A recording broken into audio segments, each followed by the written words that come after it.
Assalamualaikum warahmatullahi wabarakatuh. Selamat pagi Bapak Ibu sekalian. Senang rasanya kita bisa dapat ketemu lagi. Dan apa kabar Anda semuanya?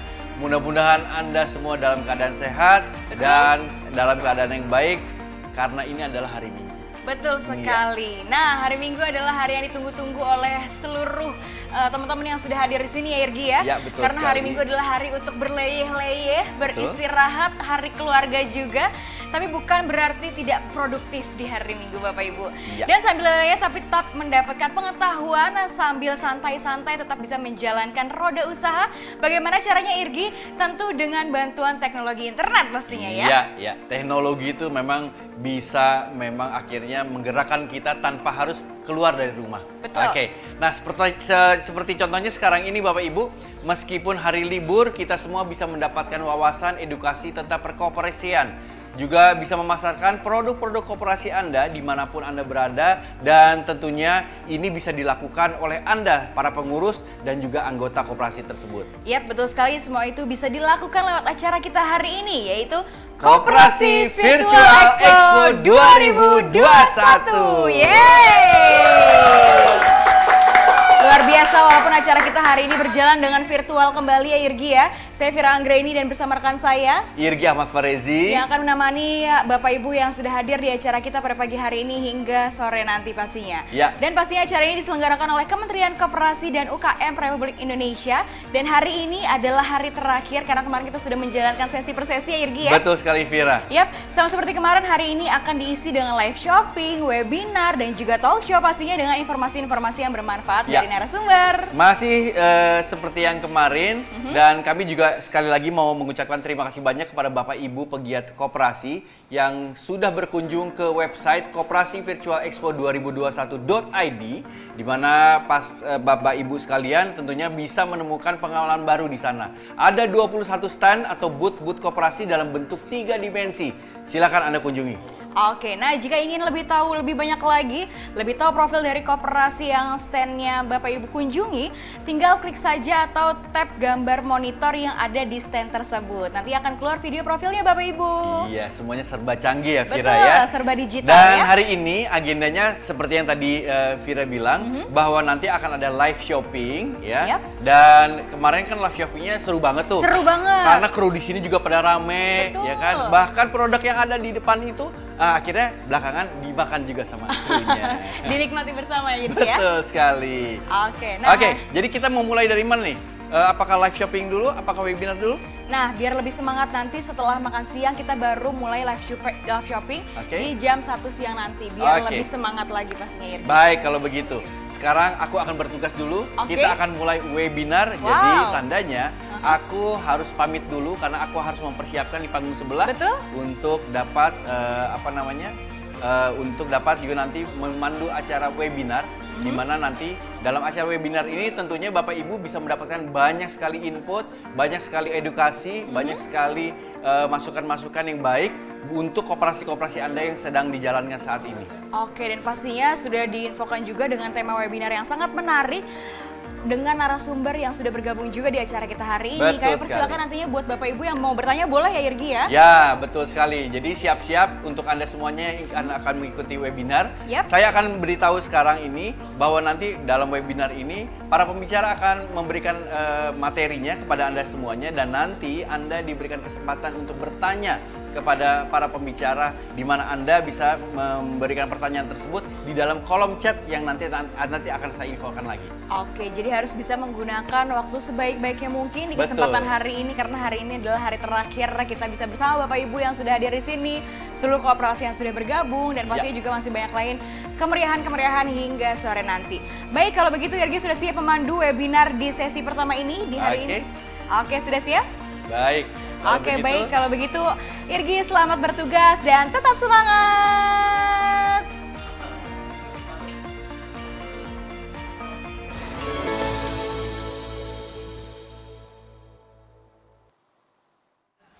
Oke, baik. Bapak Ibu sekalian yang sudah hadir di acara kita hari ini, banyak sekali kemeriahan yang sudah kita berikan pastinya. Nah, Bapak Ibu sambil menunggu Irgi bersiap-siap untuk bisa memandu webinar. saya ingin menyapa koperasi-koperasi yang nantinya akan mengikuti live shopping yang sudah bergabung juga hari ini, antara lain yaitu ada Koperasi Taruna Bina Mandiri. Nanti kita akan lihat produk-produk apa yang mereka tawarkan untuk kita semua di hari ini. Dan juga sudah bergabung juga Koperasi Wanita Manggur, kemudian Koperasi Gardu Tani Al Barokah, dan juga Koperasi Kontak Tani Mandiri, serta ada beberapa koperasi-koperasi yang nantinya akan bergabung lagi di sesi live shopping. Jadi untuk Bapak Ibu yang sudah hadir di sini, untuk bisa bersiap-siap, jangan lupa untuk call centernya dicatat dan juga dituliskan nama e-commerce, nama media sosial dari koperasi-koperasi yang sudah hadir di acara kita hari ini. Oke, baik. Silakan menyiapkan produk-produk yang akan ditampilkan dan juga jangan lupa kasih harga spesial di hari ini. Harga diskon apalagi hari ini adalah 12.12 Harbolnas, Hari Belanja Online Nasional. Jadi harus dipersiapkan terlebih dahulu. Harus dicatat kira-kira di rumah lagi butuh apa sih Bapak Ibu ya. Nah, barangkali nanti seluruh koperasi yang sudah bergabung di live shopping bisa membantu keperluan-keperluan Bapak Ibu yang sudah hadir di sini. Oke, baik Bapak Ibu sekalian, mari bersama-sama kita akan ikuti bersama webinar hari ini di sesi pertama di hari Minggu. Bisa disimak baik-baik, yaitu bertemakan petani dan nelayan dalam wadah koperasi. Baik, tanpa menunggu lama lagi, langsung saja kita akan mulai webinar sesi pertama. Kami persilakan untuk Irgi memandu webinar hari ini. Semangat Irgi!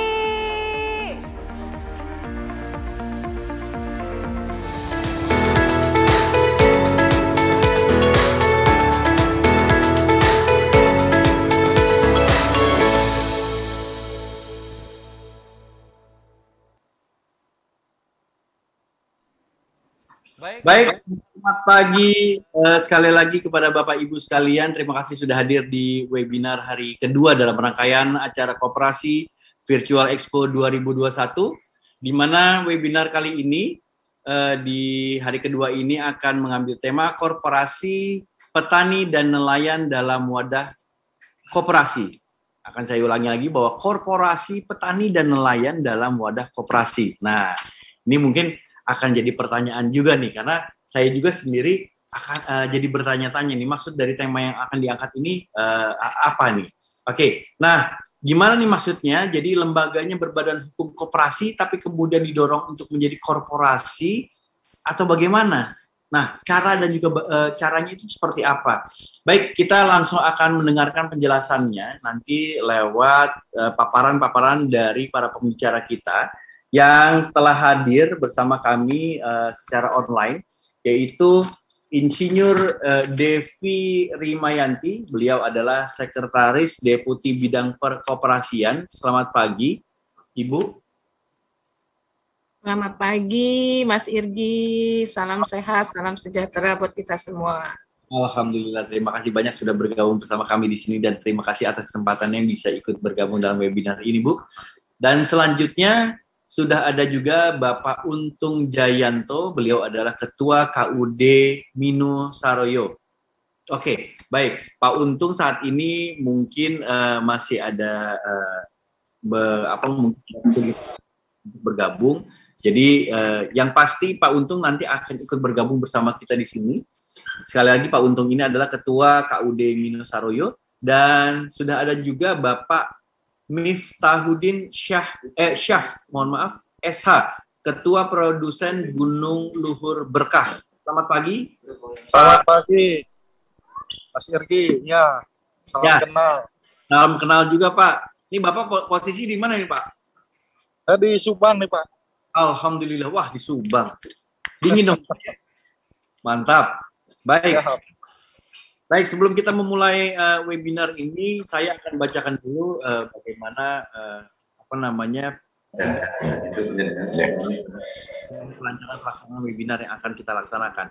Untuk para peserta webinar, dimohon untuk menuliskan namanya dengan format koperasinya apa, dan nama peserta. Sekali lagi, jadi Anda tolong diganti username-nya yang sudah ada dengan nama koperasi Anda, underscore, dan nama Anda. Baik, dan selanjutnya untuk para peserta juga dimohon untuk menonaktifkan mikrofon Anda, supaya pada saat pembicara nanti akan menyampaikan materinya, tidak akan terdengar suara Anda dan mengganggu proses pemaparan. Selanjutnya peserta boleh mengajukan pertanyaan melalui kolom chat di sesi tanya jawab yang disediakan di akhir semua paparan, ataupun pada saat pemaparan nanti Anda memiliki pertanyaan kepada para pembicara, Anda boleh langsung menuliskan pertanyaan Anda di kolom chat dan insya Allah nanti kami akan bacakan dan untuk dijawab oleh para pembicara.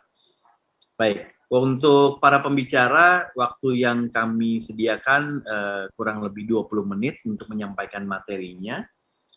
Untuk itu, kepada para pembicara, kami mohon untuk menyampaikan semua materinya, dimulai dari Ibu Devi Rimayanti, Sekretaris Deputi Bidang Perkoperasian, Kementerian Koperasi dan UKM Republik Indonesia, mengenai tema kita yang memang kita angkat untuk webinar ini adalah korporasi petani dan nelayan dalam wadah koperasi.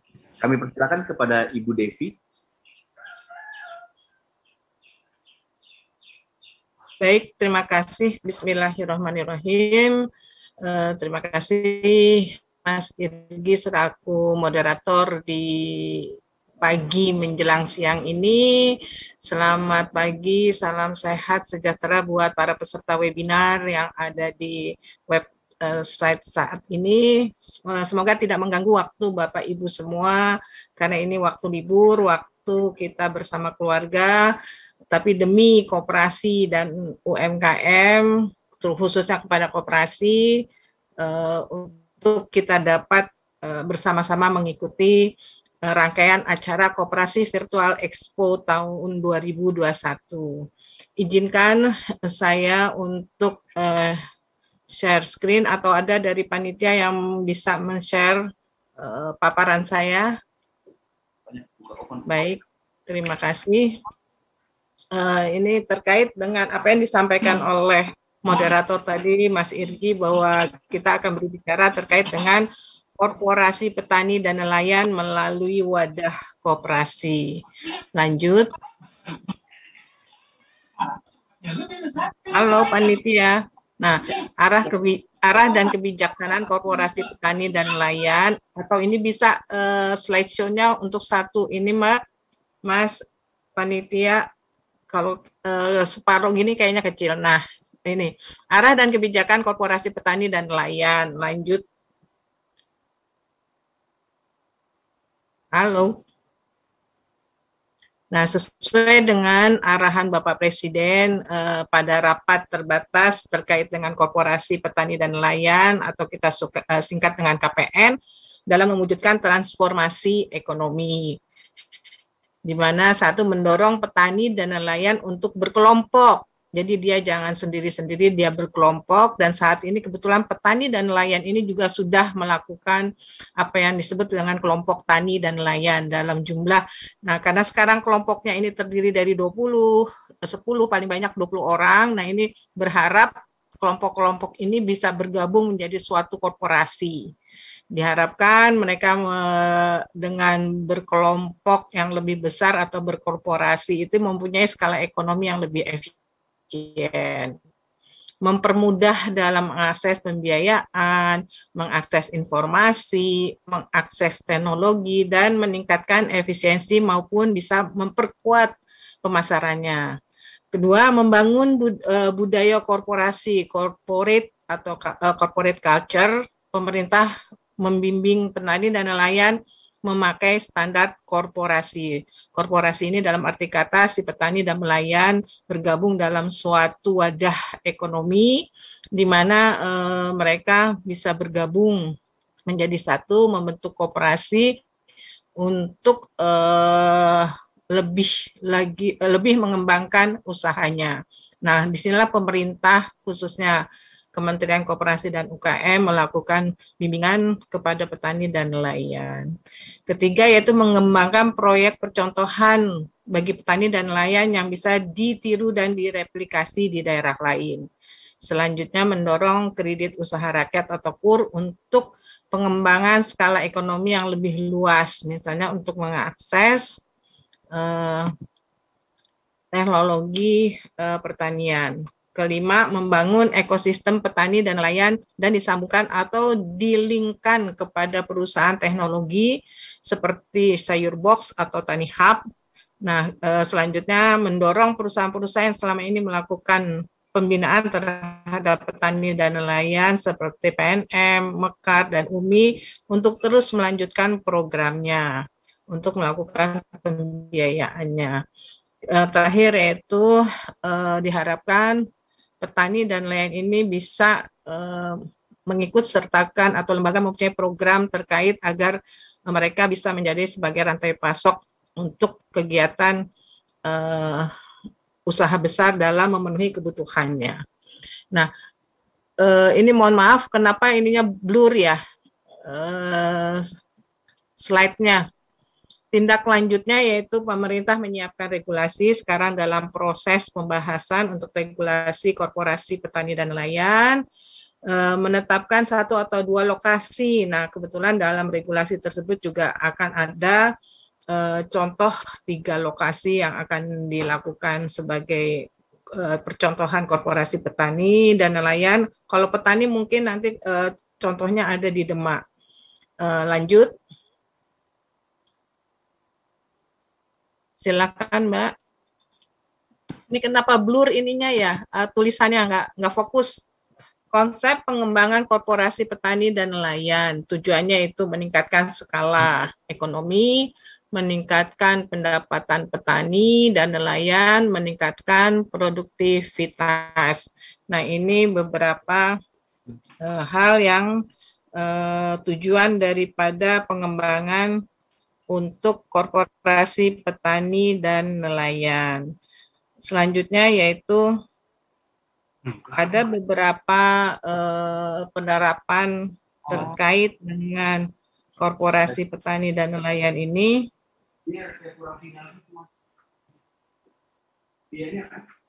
Slide-nya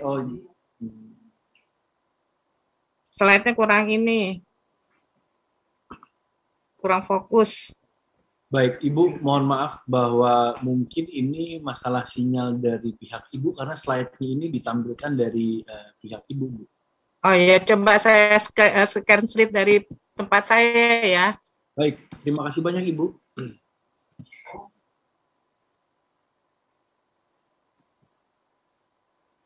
Baik, lanjut. Jadi terkait dengan konsep pengembangan korporasi petani dan nelayan, ini ada penerapan corporate farming dari lahan kecil menjadi konsolidasi lahan. Maksudnya dari tadinya petani mempunyai lahan yang tidak terlalu luas, maka dikonsolidasi menjadi skala ekonomi yang efisien. Dari bisnis budidaya menjadi bisnis integrasi dari hulu ke hilir, atau memiliki nilai rantai pasok, dan dari monoculture farmer menjadi mixed farmer. Nah, kemudahan dan akses selanjutnya ada kemudahan akses pembiayaan, di mana usaha tani atau input produksi air sistannya itu pasca panen atau dry dan gudang, pengolahan produk turunan dan asuransi pertanian. Untuk konsolidasi kelembagaannya itu kita dapat melakukan regulasi di tingkat pusat yang saat ini sedang disusun regulasinya oleh Kementerian Perekonomian. Kedua, manajemen pengelolaan atau pusat dan lokal, penguatan kelembagaan petani nelayan dalam satu wadah korporasi, lalu kegiatan pendampingan dan kemitraan, pelibatan off-taker yaitu penjaminan hasil produksi sekaligus sebagai avalis, dan pendampingan ke petani nelayan atau model bisnis on farm dan off farm. Selanjutnya adalah adopsi inovasi teknologi, di mana kebaruan input produksi, kebaruan praktik budidaya, kebaruan teknologi pasca panen, dan kebaruan packaging. Nah, diharapkan para petani atau nelayan yang tergabung di dalam satu koperasi itu bisa mengadop atau melakukan inovasi terhadap teknologi. Nah, diharapkan ini sudah dilakukan, diterapkan dalam digitalisasi atau penerapan informasi teknologi, di mana digitalisasi ini dapat melakukan pemetaan lahan bagi pelaku usaha, kegiatan on-farm dan off-farm-nya, dan sistem informasi pertanian terintegrasi pada petani dan nelayan. Nah, sinergi yang dilakukan yaitu harus melakukan visi bersama dan implementasi kegiatan secara terpadu di antara pelaku dan pendukung. Dukungan logistiknya yaitu sistem logistik yang efisien dan pemasaran online dan offline. Nah, saat ini tidak hanya berbicara pertanian saja, tapi ini adalah transformasi ekonomi pertanian yang melibatkan pengembangan industri dan jasa, pembiayaan logistik, pemasaran, dan lain-lain. Jadi agribisnis secara utuh dan berkelanjutan. Diharapkan ada kegiatan petani dan nelayan dalam suatu wadah koperasi ini merupakan suatu agribisnis yang berkelanjutan. Lanjut.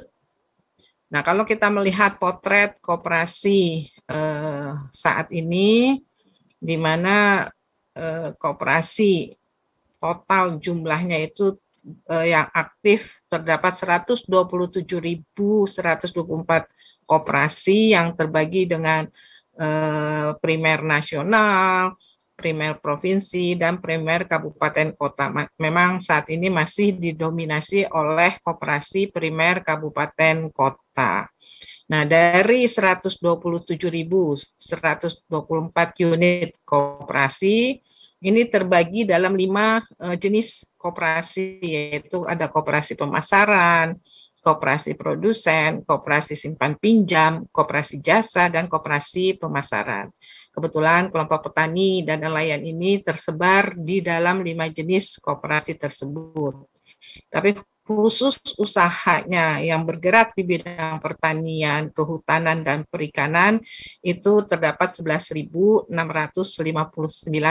unit koperasi, di mana secara keseluruhan aset koperasi hampir 221 triliun dengan jumlah anggota 25 juta orang, sedangkan PDB koperasi terhadap PDB nasional itu sebesar 5,61% untuk tahun 2020. Lanjut. Nah, terkait dengan kegiatan petani dan nelayan, maka ada kebijakan pengembangan koperasi sektor tertentu yang diatur di dalam Undang-Undang Cipta Kerja tahun nomor 11 tahun 2020 dan turunannya di PP Peraturan Pemerintah nomor 7 tahun 2021, di mana di pasal 25 jelas disampaikan bahwa pemerintah pusat dan pemerintah daerah melakukan pemberdayaan bagi koperasi yang melakukan kegiatan usaha tertentu di sektor pertanian, di sektor kelautan dan perikanan, perdagangan, angkutan, perairan pelabuhan, di pertanian, kehutanan. Ini diatur secara khusus di dalam PP nomor 7 tahun 2021. Lanjut, kebijakan pengembangan koperasi di sektor tertentu, contohnya di bidang kelautan dan perikanan, pemerintah daerah bekerja sama dengan koperasi perikanan sebagai penyelenggara tempat pelelangan ikan. Kedua, yaitu angkutan perairan pelabuhan, koperasi tenaga kerja bongkar muat, sedangkan di kehutanan perizinan dan kerja sama bagi koperasi yang melakukan kegiatan usaha di sektor kehutanan. Di perdagangan juga memberikan kesempatan berusaha bagi koperasi melalui pola kemitraan dengan memperhatikan sistem pembinaan terpadu dan basis data tunggal. Sedangkan di sektor pertanian, pengembangan bisnis korporasi petani sebagai model dengan model koperasi. Jadi dua ini korporasi petani di dalam PP 7 tahun 2021 udah diatur terkait dengan kelautan dan perikanan serta dengan pertanian, yaitu di sektor perikanannya bahwa pemerintah daerah harus bekerja sama dengan koperasi koperasi perikanan yang khususnya anggota nelayan sebagai penyelenggara tempat pelelangan ikan. Sedangkan kalau di bidang pertanian yaitu pengembangan bisnis korporasi petani melalui model koperasi. Lanjut. Khusus di bidang kelautan dan perikanan ini diatur di pasal 26 ayat 1 pemberdayaan bagi koperasi di sektor kelautan dan perikanan meliputi kerjasama penyelenggaraan tempat pelelangan ikan, pembinaan oleh pemerintah daerah, kabupaten, kota. Biasanya ini yang melakukan tempat penyelenggaraan pelelangan ikan itu koperasi yang ada di kabupaten kota setempat. Jadi harus pembinaannya dilakukan oleh pemerintah daerah. Sedangkan ayat 2 itu mengatur dalam penyelenggaraan tempat pelelangan ikan, pemerintah daerah kabupaten kota melakukan kerjasama dengan koperasi. Persyaratan yang dimintakan kepada koperasi yaitu melakukan kegiatan usaha di sektor perikanan. Koperasi dinyatakan sehat dan mampu menyelenggarakan pelelangan ikan di tempat pelelangan ikan dan telah lolos seleksi dan kurasi oleh kementerian dan atau oleh dinas setempat. Sedangkan di pasal 28 itu ayat 1 mengatur pemerintah pusat dan pemerintah daerah kabupaten kota wajib membina koperasi di sektor kelautan dan perikanan. Bagi koperasi yang belum mampu berperan dalam penyelenggaraan pelelangan ikan. Kedua, koperasi yang telah bekerja sama sebagai penyelenggara pelelangan ikan. Jadi ini wajib bagi pemerintah pusat dan pemerintah daerah untuk melakukan pembinaan. Ayat 2, pembinaan koperasi di sektor kelautan dan perikanan oleh pemerintah pusat dan pemerintah daerah melalui penguatan kelembagaan, peningkatan kapasitas sumber daya manusia melalui pendidikan, pelatihan, dan pemagangan. Ketiga yaitu pendampingan. Keempat, penyelenggaraan skema pembiayaan yang mudah dan murah melalui kredit program, modal ventura, sistem resi gudang, dan pembiayaan lain. Kemudahan perizinan berusaha, penerapan teknologi produksi tepat guna, penyediaan pasokan bahan baku dan atau penyediaan sarana produksi. Nah, ini yang harus dilakukan oleh pemerintah pusat dan pemerintah daerah. Kebetulan kami dari Kementerian Koperasi dan UKM sudah melakukan MOU dengan Kementerian Kelautan dan Perikanan. Mudah-mudahan melalui MOU ini kita bisa bersinergi, bisa berkolaborasi terkait dengan pembinaan terhadap nelayan-nelayan anggota koperasi. Nah, di bidang pertanian juga sudah diatur di dalam pasal 34 dalam PP 7 tahun 2021, di mana ayat 1 pemberdayaan bagi koperasi di sektor pertanian, yaitu memberikan kesempatan berusaha bagi koperasi melalui pengembangan bisnis korporasi petani model koperasi. Ini slide-nya lanjut, Mas. Peningkatan nilai tambah ekonomi. Sedangkan di ayat 2-nya, pemerintah pusat memberikan kemudahan kepada koperasi yang melakukan kegiatan usaha di sektor pertanian. Sedangkan ayat 3-nya itu mengatur menteri bersama menteri teknis atau gubernur, bupati, wali kota melakukan pembinaan terhadap koperasi di sektor pertanian. Ayat 4-nya, korporasi petani model koperasi harus memperhatikan aspek pemberdayaan petani, kelembagaan usaha, bisnis proses, keberlangsungan, peningkatan nilai tambah ekonomi, daya saing komoditas pertanian, dan kelestarian lingkungan sesuai dengan ketentuan peraturan perundang-undangan.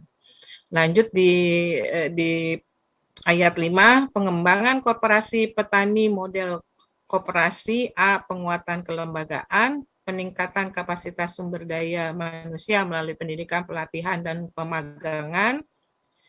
C itu pendampingan, D penyediakan skema pembiayaan yang mudah dan murah melalui kredit program, modal ventura, sistem resi gudang atau pembiayaan lainnya, kemudahan perizinan berusaha, penerapan teknologi produksi tepat guna, penyediaan pasokan bahan baku dan atau penyediaan sarana produksi.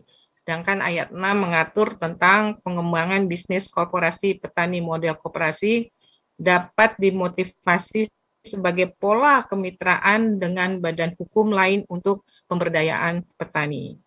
Lanjut, Mas. Nah, korporasi petani dan nelayan ini merupakan salah satu program pengembangan koperasi modern di mana Deputi Bidang Deputi Bidang Perkoperasian diamanatkan di dalam RPJMN tahun 2021 sampai 2024 dan di dalam Renstra Kementerian Koperasi dan UKM yaitu indikator kinerja utamanya salah satunya adalah mewujudkan 500 koperasi modern. Lanjut, Mas. Modernisasi koperasi. Modernisasi koperasi adalah upaya perubahan atau transformasi koperasi untuk lebih maju dalam hal organisasi, tata kelola dengan teknologi, dan mengikuti perkembangan zaman agar melahirkan koperasi modern. Nah, sedangkan koperasi modern adalah koperasi yang menjalankan kegiatan dan usahanya dengan menerapkan tata kelola koperasi yang baik atau good cooperative governance atau GCG-nya bagus, memiliki daya saing dan adaptif terhadap perubahan. Lanjut, di mana untuk menjadi koperasi modern ini kita melalui Deputi Bidang Perkoperasian sudah mengeluarkan surat edaran ke seluruh dinas kabupaten kota baik provinsi maupun terkait dengan masalah koperasi modern ini, di mana kriteria koperasi menuju koperasi modern itu dilihat dari 3 pilar. Pilar pertama adalah pilar kelembagaan, pilar kedua adalah pilar usaha, pilar ketiga adalah pilar keuangan. Nah, dari pilar kelembagaan itu ada beberapa kriteria, antara lain yaitu daftar anggotanya berbasis elektronik, manajemennya profesional, RAT-nya online. Nah, ini sudah diatur di dalam permen yang ada. Sedangkan untuk pilar usaha itu juga kita kaitkan dengan beberapa kriteria, yaitu orientasi usahanya berbasis model bisnis dari hulu ke hilir, melakukan kemitraan terbuka dengan para pihak, terus telah memiliki off-taker dalam pemasarannya.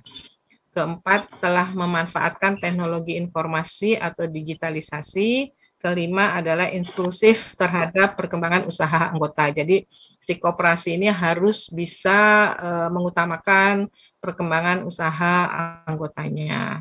Dari pilar keuangan kita memberikan kriteria yaitu hasil pemeriksaan kesehatan koperasinya yaitu dengan kriteria sehat atau cukup sehat. Status akuntansi yang transparan dan akuntabel. Jadi inilah beberapa kriteria yang harus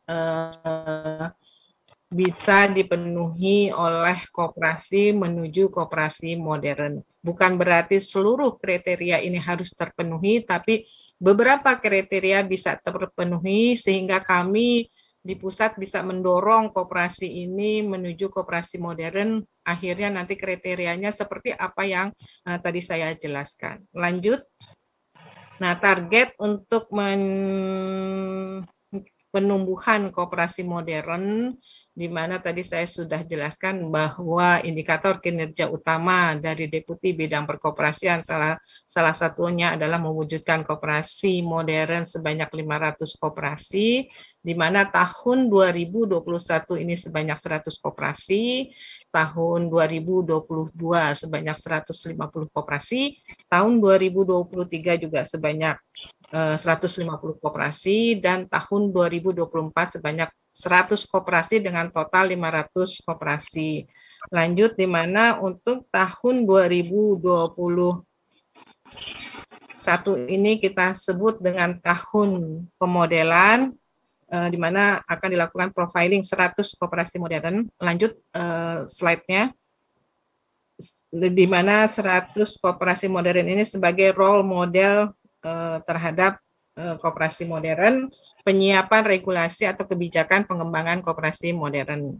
Nah, di tahun 2022 kita sebut dengan nama replikasi, yaitu mereplikasi koperasi modern di berbagai sektor usaha. Kita melakukan bintek dan pendampingan target koperasi modern. Kita melakukan monitoring dan evaluasi program pengembangan koperasi modern dan penyempurnaan desain program koperasi modern. Sedangkan di tahun 2023 kita sebut dengan tahun masifikasi. Jadi integrasi koperasi modern di berbagai wilayah. Jadi kita memasifkan di seluruh Indonesia terkait dengan koperasi modern sesuai dengan kriteria yang kita harapkan, ataupun daerah bisa memberikan kriteria lain di samping yang sudah kita sebutkan. Penyelarasan program pengembangan koperasi modern dengan KL terkait penyebar luasan model koperasi modern melalui berbagai media. Jadi ini tahun masif, tahun kita menyebarluaskan ini loh ada koperasi modern di tahun 2023. Nah, tahun 2024 disebut tahun pemantapan, yaitu publikasi koperasi modern Indonesia. Nah, ini harus dipublikasikan secara masif, besar-besaran, bahwa koperasi itu sejajar loh dengan PT yang bagus, yang baik. Jadi banyak koperasi-koperasi yang sudah baik dan sejajar dengan PT-PT yang ada yang bagus-bagus selama ini. Atau dengan BUMN kita bisa sebutkan seperti itulah. Penetapan program pengembangan koperasi modern pada rencana pembangunan jangka menengah nasional. Lanjut slide-nya. Nah, ini ada beberapa indikator keberhasilan koperasi modern. Lanjut, Mas. Itu peningkatan anggota. Tentunya dengan indikator ini kita bisa menyampaikan bahwa koperasi itu bisa sebagai koperasi modern peningkatan anggotanya. Peningkatan kualitas dan kuantitas anggota koperasi secara berkelanjutan. Memang diharapkan Kementerian Koperasi berharap tidak harus banyak jumlah koperasinya, tapi koperasi yang berkualitas dengan jumlah anggota yang banyak. Bertambahnya UMKM sebagai anggota koperasi yang mampu naik kelas dan kinerja koperasi dapat diukur melalui sistem pemeringkatan. Otomatis dengan peningkatan anggota juga terjadi peningkatan aset koperasi itu sendiri. Bertambahnya aset berwujud maupun tidak berwujud. Peningkatan modal, ini sudah secara kalau peningkatan anggota pasti diikuti dengan peningkatan modal, karena modal itu sendiri berasal dari anggota. Terus terjadinya transparan dan akuntabel, di mana sistem akuntansi yang baik dan auditable secara periodik, kinerja manajemen baik dengan pelaporan dan transparan yang akuntabel, laporan keuangan yang online. Nah, strategi yang bisa dilakukan untuk melakukan memodernisasi koperasi antara lain yaitu pengembangan koperasi multi pihak. Lanjut slide-nya. Nah, kebetulan Kementerian Koperasi dan UKM sudah mengeluarkan peraturan terkait dengan pengembangan koperasi multi pihak. Nah, ini koperasi yang memiliki minimal 2 jenis kelompok anggota yang berbeda untuk agregasi kepentingan serta memberi manfaat yang wajar dan berkeadilan. Fokus koperasi di sektor real. Sebenarnya banyak koperasi-koperasi di luar sektor real, terutama koperasi simpan pinjam, itu banyak yang sudah modern, tapi kita ingin fokus memodernisasi koperasi ini di sektor real, terutama di sektor pertanian dan di sektor perikanan.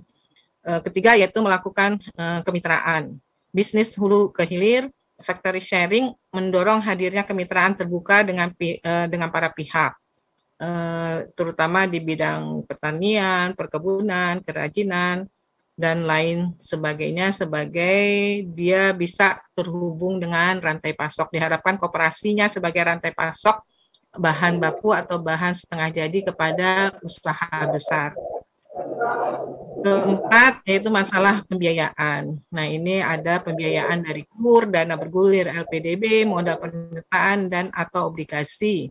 Sindikasi pembiayaan antar koperasi atau antara koperasi dengan lembaga keuangan.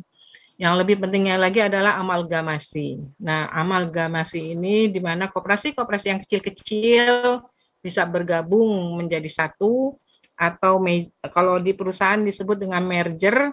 Nah, ini bisa dilakukan dengan koperasi biar skala ekonominya lebih efisien, lebih efektif. Yang keenam adalah digitalisasi. Digitalisasi proses koperasi meluaskan skala usaha dan lebih efisien, menghadirkan kemudahan, kecepatan dan ketepatan, go public dan go global. Koperasi modern akan terdaftar di portal IDX Coop, di mana portal IDX Coop ini adalah ekosistem bisnis yang dibangun oleh koperasi. Lanjut, potensi koperasi pangan untuk saat ini ada total, ya, Mas Irji. Mohon maaf, boleh agak sedikit dipercepat karena kita memang waktunya agak sedikit sempit. Jadi supaya nanti kita materinya bisa semua tersampaikan oleh para pembicara lainnya. Terima kasih banyak Ibu. Oh iya, baik Mas Irgi. Ya baik, ini ada tinggal beberapa slide lagi Mas. Terkait dengan potensi koperasi pangan, di mana ada sebanyak 13.820 unit koperasi pangan. Nah ini diantaranya peternakan, perkebunan, perikanan, dan ada yang bernama KUD. Nah, cakupan pasarnya itu kebutuhan konsumsi dalam negeri, potensi ekspor, dan substitusi impor. Sedangkan untuk koperasi modern, koperasi pangan modern adalah koperasi yang telah mengadopsi teknologi berpotensi ke dalam skala industri, memiliki akses terhadap sumber-sumber pemodalan dan pasar sehingga menghasilkan nilai tambah yang tinggi dan manfaat kepada anggotanya dengan mengedepankan nilai dan prinsip koperasi. Nah, ini ada beberapa kriteria untuk koperasi pangan modern. Lanjut, Mas. Terkait dengan rancangan operasional koperasi modern, tentunya petani dan nelayan yang akan melakukan budidaya komoditi koperasi dilakukan oleh petani dan nelayan. Petani dan nelayan menjual hasil panennya kepada koperasi. Nah, koperasi sendiri, koperasi harus membeli dan mengolah hasil panen anggotanya. Koperasi melakukan kerjasama dengan mitra atau off-taker lainnya dengan usaha besar. Melakukan pemasaran, koperasi atau off-taker memasarkan produk untuk pasar ekspor dan domestik. Lanjut, nah ini ada pembiayaannya kita melalui LPDB KUKM, di mana LPDB saat ini fokus untuk membiayai koperasi di sektor kriteria yang harus yang bisa dilakukan oleh LPDB, di mana inkubator wirausaha melakukan pendampingan, menyalurkan dana pengelolaan dana bergulir kepada koperasi. Lanjut. Nah, ini ada hilirisasi digital koperasi yang tadi IDX Coop ini merupakan ekosistem bisnis yang dibangun oleh koperasi. Ada beberapa koperasi tergabung di sana untuk bermitra, memberikan pengetahuan dan saling memberikan informasi terkait hal tersebut. Nah, untuk mendukung karena keterbatasan SDM di daerah, kami pun juga ada petugas penyuluh koperasi lapangan yang tersebar di berbagai daerah kabupaten kota. Ada 1.235 PPKL yang tersebar di 33 provinsi dan 341 kabupaten kota, di mana PPKL ini juga kita edukasi terkait perkoperasian melalui website yang tergabung di dalam PPKL. Mungkin itu Mas yang bisa saya sampaikan terkait dengan korporasi petani dan nelayan. Salah satunya itu salah satu kita menargetkan korporasi petani dan nelayan itu sebagai koperasi modern. Mudah-mudahan dengan koperasi modern ini koperasi jaya, koperasi tumbuh, Indonesia maju, Indonesia sejahtera. Sekian, terima kasih. Assalamualaikum warahmatullahi wabarakatuh. Waalaikumsalam warahmatullahi wabarakatuh. Terima kasih banyak atas materi yang sudah disampaikan oleh Bu Devi tadi, dan mudah-mudahan dari apa yang disampaikan tadi bisa bisa menjadi masukan untuk para partisipan. Ini sudah ada respon dari para partisipan, salah satunya itu Ibu dari Pak Bahtiar. Ini katanya materinya bisa di-share di grup ya Bu, katanya. Insya Allah nanti dari pihak panitia akan men-share materi yang tadi ada di Bu Devi untuk di-share dan mungkin bisa dipelajari lagi. Terima kasih banyak sekali lagi untuk Ibu Devi, Sekretaris Deputi Bidang Perkoperasian Kementerian Koperasi dan UKM Republik Indonesia. Dan alhamdulillah sudah juga bergabung bersama kita di sini Bapak Untung Jayanto, Ketua KUD Minosaroyo. Assalamualaikum, selamat pagi Pak Untung. Waalaikumsalam warahmatullahi wabarakatuh. Selamat pagi. Baik. Salam kenal semuanya. Salam, apa kabar Pak Untung? Alhamdulillah sehat Ibu Devi. Alhamdulillah. Baik, Pak Untung terima kasih banyak sudah bergabung bersama kita di sini. Siap. Dan Pak Untung ini kan dari KUD Minosaroyo, Koperasi Nelayan di Cilacap, yang ini kelihatannya memang koperasi yang sudah sangat mapan ya Pak ya. Terima kasih nih Pak. Dan sebelum Pak Untung menyampaikan materinya, wah terima kasih banyak Pak. Tadi Bapak badannya nggak kelihatan tuh. Iya tadi arah. Iya. Siap. Terima kasih. Baik Pak. Sebelum Pak Untung menyampaikan materinya di webinar ini, untuk para partisipan kami mohon untuk apabila ada pertanyaan boleh disampaikan dari sekarang. Jadi sambil berjalan aja supaya nanti semua pertanyaan yang masuk akan kita tampung dulu dan nanti akan kita bacakan dan disampaikan kepada para pembicara untuk dijawab. Baik, kepada Pak Untung sebelum untuk menyampaikan materinya, apakah ada video yang memang mungkin mau ditampilkan terlebih dahulu, Pak? Ya, untuk sementara coba nanti aku inikan dulu. Untuk baik. Video sementara jangan dulu, nanti aja. Oh, jangan dulu ya? Iya, nanti aja. Oke, baik. Tapi kita sudah siapkan. Jadi nanti Bapak tinggal info aja ke kita kapan kita akan tampilkan videonya. Siap. Baik, Pak Untung, waktu dan tempat kami persilakan, Pak. Iya. Baik, terima kasih atas waktunya yang diberikan pada kami. Assalamualaikum warahmatullahi wabarakatuh. Selamat pagi menjelang siang, salam damai sejahtera buat kita semua. Salam Om Swastiastu, Namo Buddhaya, salam kebajikan. Yang kami hormati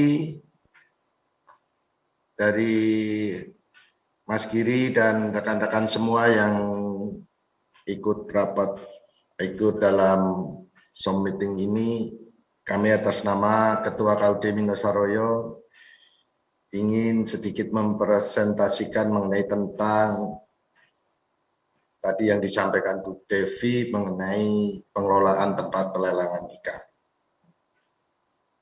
Untuk tempat pelelangan ikan di KUD kami Minosaroyo itu bermula dari PP 38 tahun 2007 mengenai tentang kewenangan pengelolaan tempat pelelangan ikan dari pusat diserahkan kepada daerah, kabupaten atau wali kota.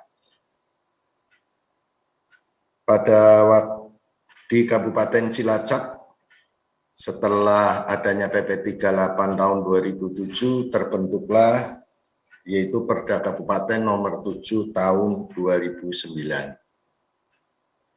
Yang di situ disebutkan bahwa pengelolaan tempat pelelangan ikan diserahkan kepada lembaga yang membidangi. Yang implementasinya per 1 Januari 2010. Alhamdulillah semenjak KUD Minosaroyo ini diberi kepercayaan oleh Pemkab Kabupaten untuk mengelola tempat pelelangan ikan. Dari tahun ke tahun mulai ada peningkatan dan KUD Minosaroyo sedikit bisa meningkatkan tingkat kesejahteraan kepada anggotanya. Atas dasar tersebut maka dilaksanakan pengalihan TPI dari provinsi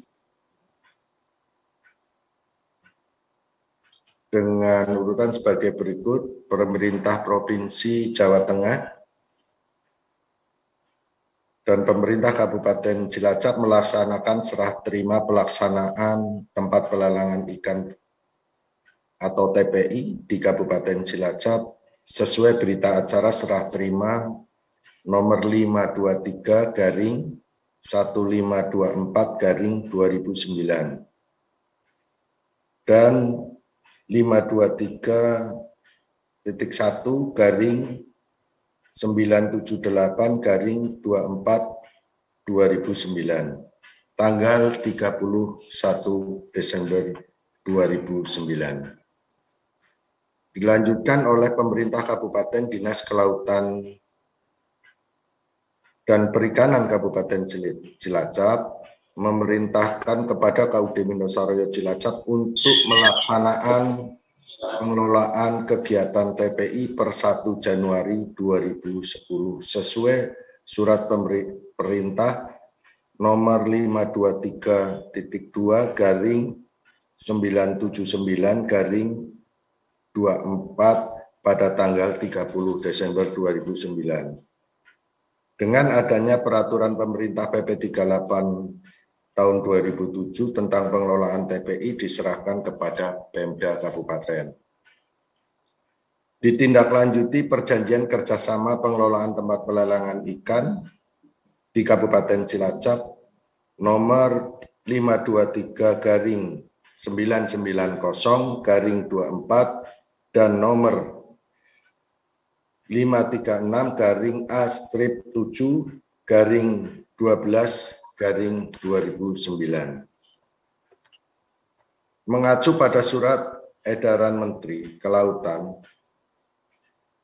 Republik Indonesia nomor B727/Men/KP/12 Romawi/09 tanggal 24 Desember 2009 perihal penghapusan restribusi pungutan hasil perikanan dalam rangka usaha perikanan. Alhamdulillah ditindaklanjuti oleh Bupati Cilacap pada nomor 974/07/11/24 tanggal 15 Februari tahun 2010 yang ditujukan kepada Menteri Kelautan Perikanan Republik Indonesia perihal penghapusan restribusi. Jadi pada waktu itu pemerintah kabupaten memberitahukan kepada Kementerian Kelautan Perikanan tidak memungut restribusi di tempat pelelangan ikan. Maka kami KUD Minosaroyo yang ditunjuk oleh Pemkab Kabupaten untuk mengelola tempat pelelangan ikan ini, kalau berbunyi restribusi, maka kami harus memberikan masukan kepada kas daerah.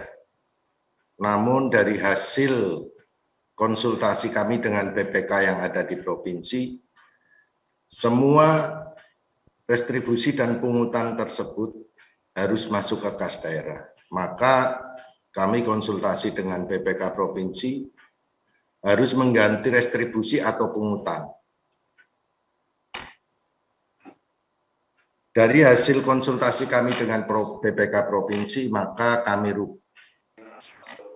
merubah dari restribusi dan pungutan tersebut menjadi biaya administrasi lelang. Dasar hukum biaya administrasi lelang yang kami lakukan di tempat pelelangan ikan ini hasil keputusan RAT tutup buku tahun 2009 yang kami laksanakan bulan Februari tahun 2010. Maka dimasukkan di dalam perubahan anggaran dasar dan anggaran rumah tangga yang disahkan oleh Dinas Koperasi Kabupaten Cilacap. Maka disitulah dasar hukum kami mengelola tempat pelelangan ikan ini berdasarkan dari perubahan anggaran dasar dan rumah tangga yang disahkan di dalam RAT Tutup Buku tahun 2010. Dan alhamdulillah sampai sekarang kami walaupun di dalam mengelola tempat pelelangan ikan masih di dalam pengawasan pemerintah Kabupaten Cilacap dan artinya eksekutif dan legislatif yang ada di Kabupaten Cilacap ini. Apabila kami di dalam mengelola tempat pelelangan ikan ini dianggap tidak mampu atau kurang mampu di dalam mengelola tempat pelelangan ikan di Kabupaten Cilacap, pemerintah Kabupaten Cilacap mempunyai wewenang untuk menarik tempat pelelangan tersebut. Maka dari itu, alhamdulillah sampai sekarang, sampai mendekati akhir tahun 2021, kami masih diberi kepercayaan dan sebelumnya perlu diketahui, pada tahun 2008 dan 2009, tempat pelelangan ikan yang dikelola oleh provinsi yang diserahkan kepada Puskut Mina Baruna dan bekerja sama dengan KUD Minosaroyo untuk produksi di Kabupaten Cilacap itu hanya mencapai waktu itu 20 miliar sampai 22 miliar produksi tertinggi dikelola oleh provinsi. Namun setelah dikelola oleh KUD Minosaroyo, alhamdulillah kami pernah mengalami puncak pengelolaan tempat pelelangan itu tertinggi per tahun 93 miliar.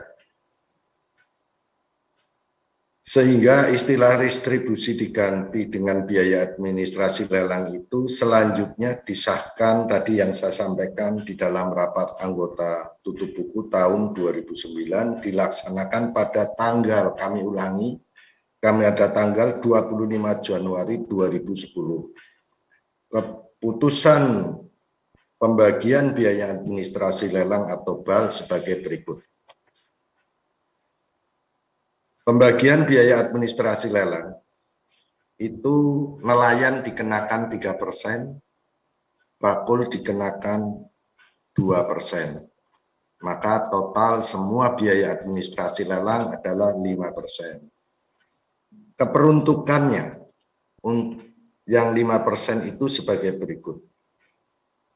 Pengembangan KUD Minosaroyo untuk pengembangan KUD Minosaroyo itu 0,45% dan perawatan tempat pelelangan ikan 0,20%. Biaya penyelenggaraan lelang adalah 1,5%.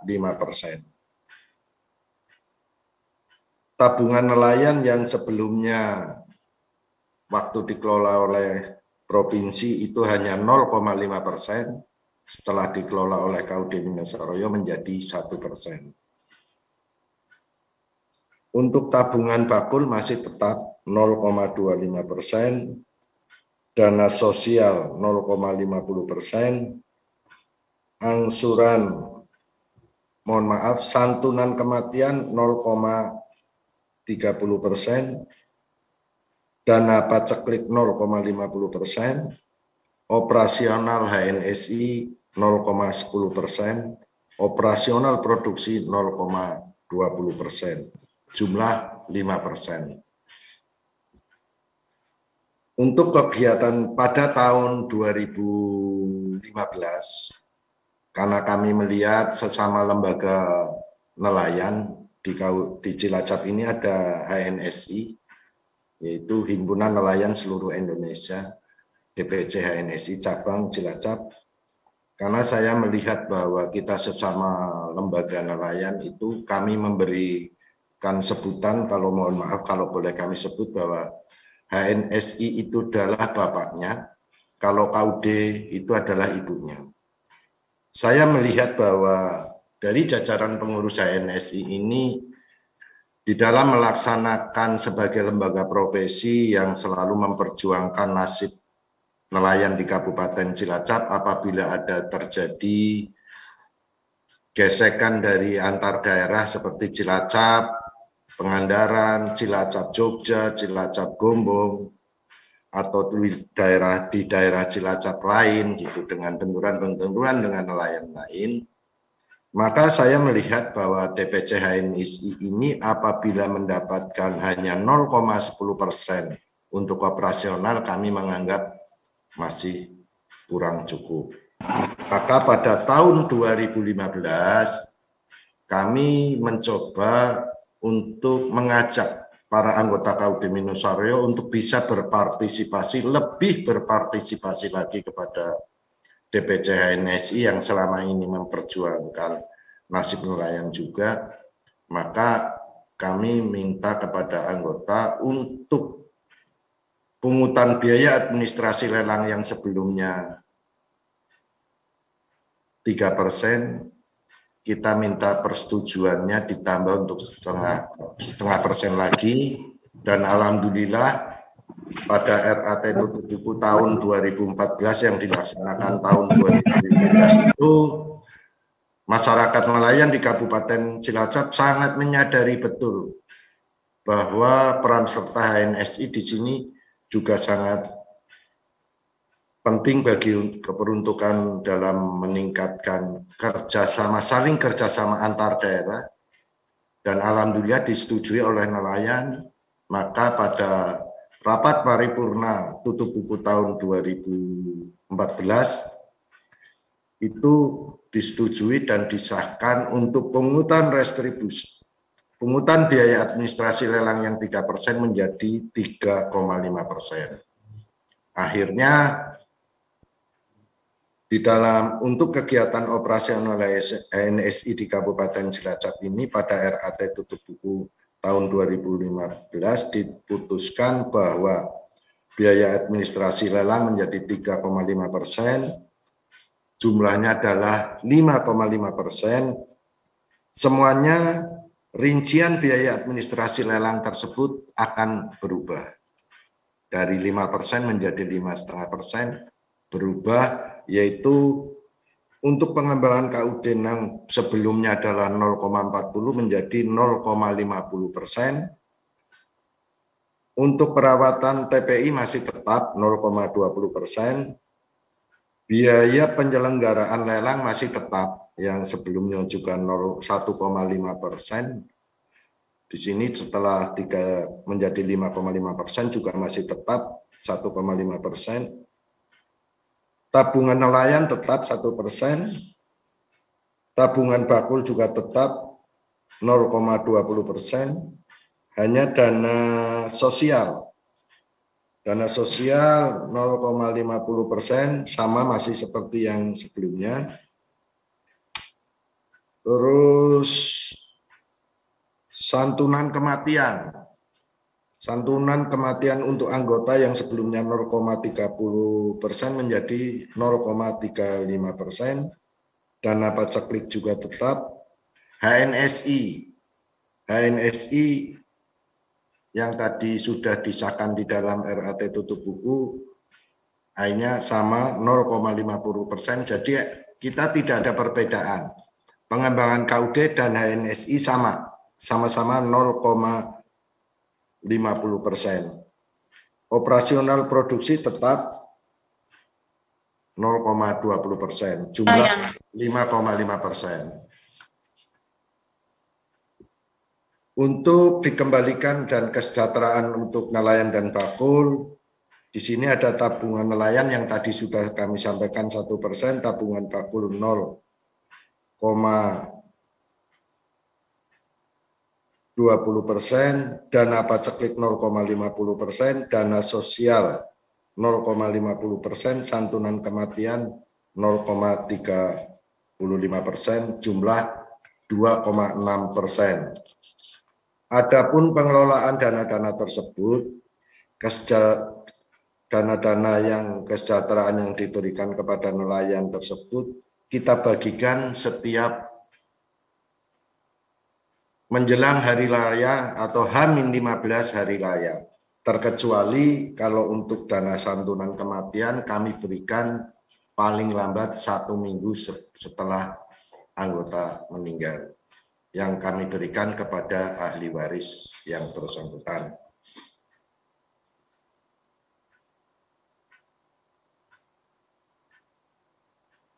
Dana sosial 0,50% diperuntukkan membantu nelayan antara lain kecelakaan di laut. Ini dana sosial yang 0,50%, yaitu keperuntukannya adalah untuk membantu nelayan kecelakaan di laut. Salah satu contoh kecelakaan di laut, ada beberapa kecelakaan, jenis kecelakaan di laut yang ada di Kabupaten Cilacap, umumnya perahu terdampar di daerah lain sampai orangnya meninggal.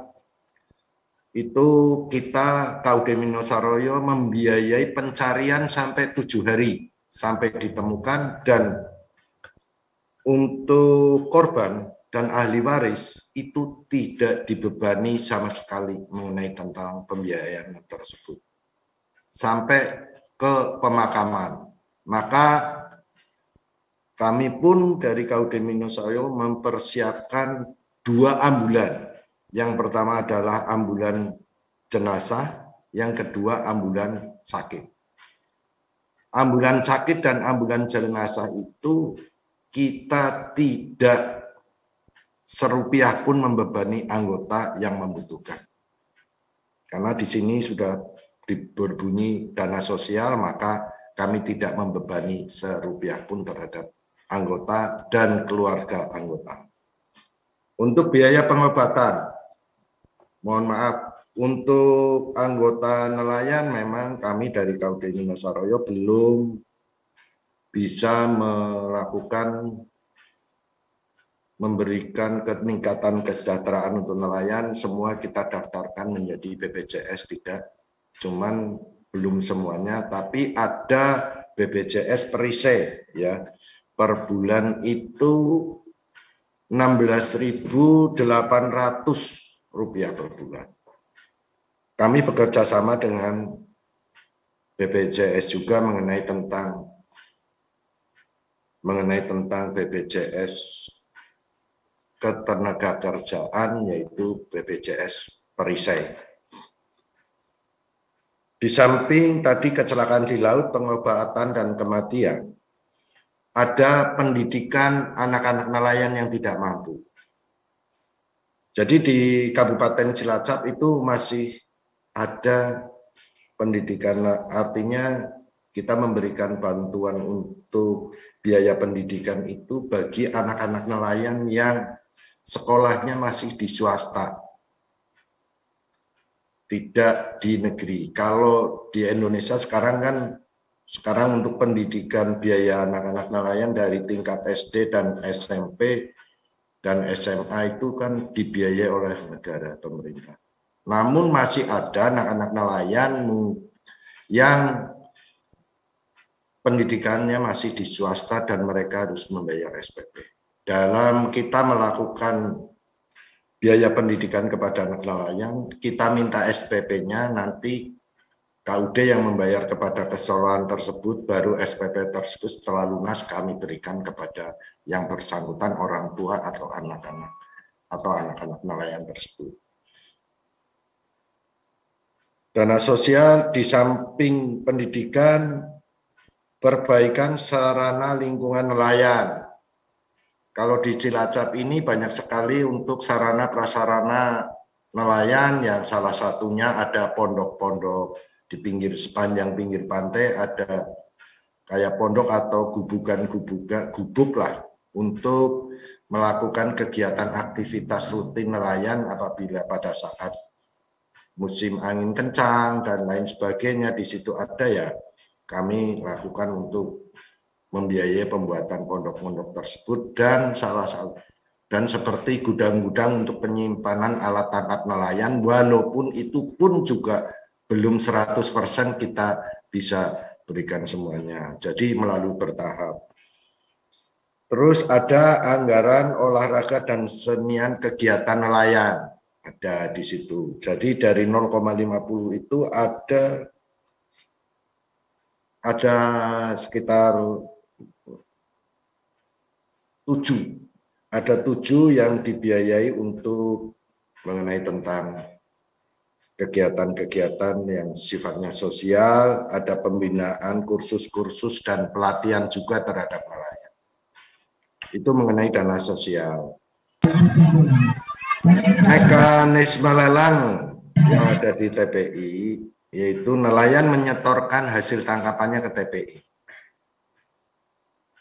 Terus bakul membeli ikan di tempat TPI, bakul membayar lelang kepada petugas TPI yaitu atau karyawan KUD Mindosaroyo, nelayan menerima pembayaran langsung kepada dari TPI. Yaitu tentang apabila nelayan pulang dari laut langsung hasil tangkapannya dibawa ke TPI oleh petugas lelang, dilelang di situ, dan hari itu juga nelayan menerima pembayaran dari TPI. Dalam mengenai tentang kegiatan di TPI sudah rutin kami lakukan sebelum kami diberi kepercayaan untuk Pemkab Kabupaten Cilacap di dalam mengelola tempat pelelangan ikan. Selanjutnya di sini karena di TPI itu kan kita mengelola 8 tempat pelelangan ikan. KUD Mindosaroyo diberi kepercayaan oleh Pemkab Kabupaten mengelola 8 tempat pelelangan ikan. Masing-masing tempat pelelangan ikan di situ ada kepala TPI. Kepala TPI bertanggung jawab penuh terhadap apa yang ada kegiatan di tempat pelelangan ikan. Di situ juga ada juru lelang, ada kasir bakul, dan ada kasir nelayan. Itulah fungsi dari nelayan untuk bisa kami dari KUD Mindosaroyo bisa memberikan pelayanan yang prima terhadap nelayan. Dan tidak ada nelayan yang bayar tunda sampai besok. Hari itu juga nelayan dibayar langsung. Setelah mereka menjual hasil tangkapannya ke TPI, dilelang, langsung dibayar. Setelah proses administrasinya selesai. Adapun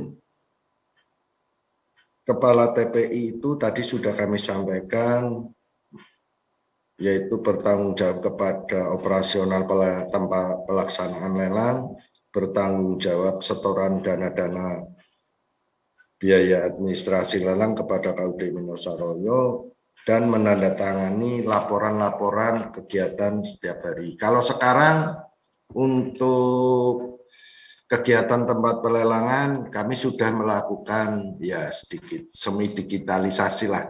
Jadi semua kepala TPI setelah off tidak ada kegiatan, langsung hari itu juga kita bisa mengetahui berapa di masing-masing TPI produksi yang masuk di hari itu juga.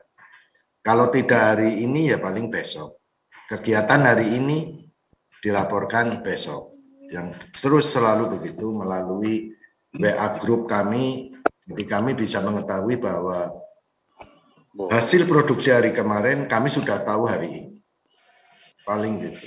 Maka dengan adanya pemerintah mau memberikan korporat kepada KUD Mindosaroyo menjadi koperasi modern, insya Allah pada prinsipnya kami siap. Dan kami terima kasih kepada pemerintah, Kementerian Koperasi dan Kementerian Kelautan, KUD Mindosaroyo ini akan dijadikan koperasi modern.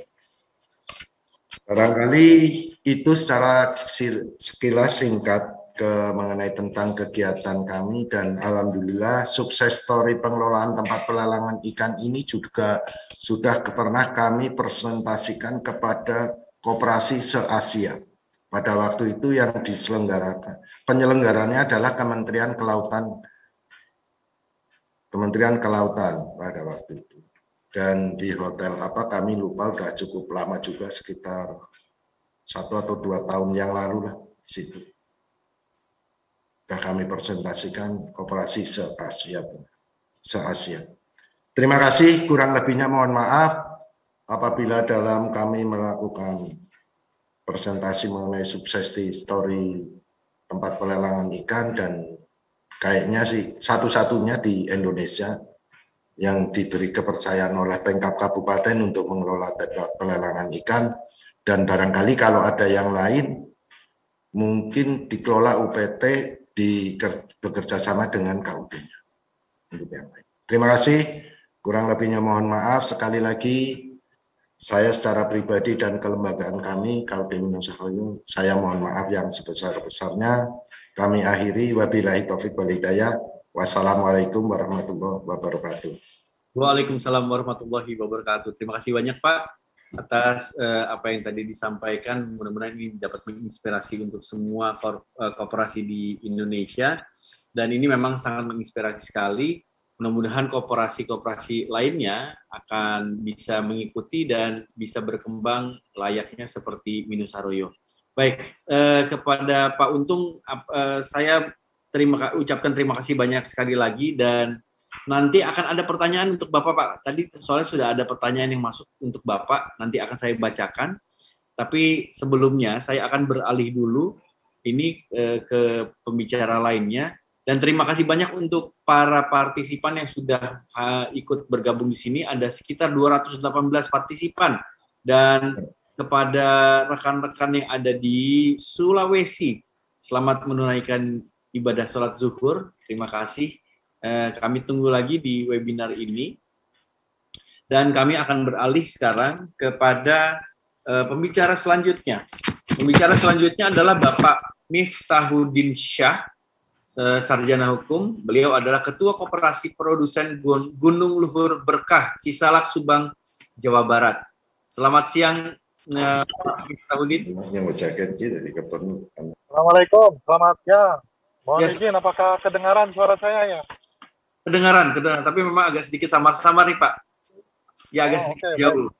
Oke, baik. Pak Miftahuddin, kita akan memberikan kesempatan untuk memaparkan materinya berkenaan dengan tema kita yang kita angkat di webinar kali ini adalah korporasi petani dan nelayan dalam wadah koperasi. Baik, waktu dan tempat kami persilahkan, dan mohon waktunya kami sediakan selama 20 menit.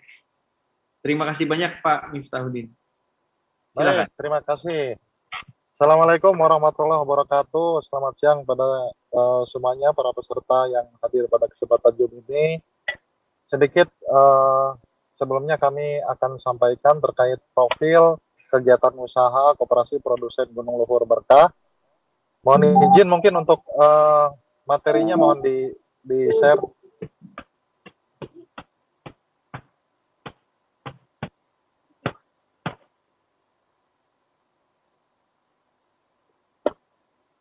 Baik. Oke, next.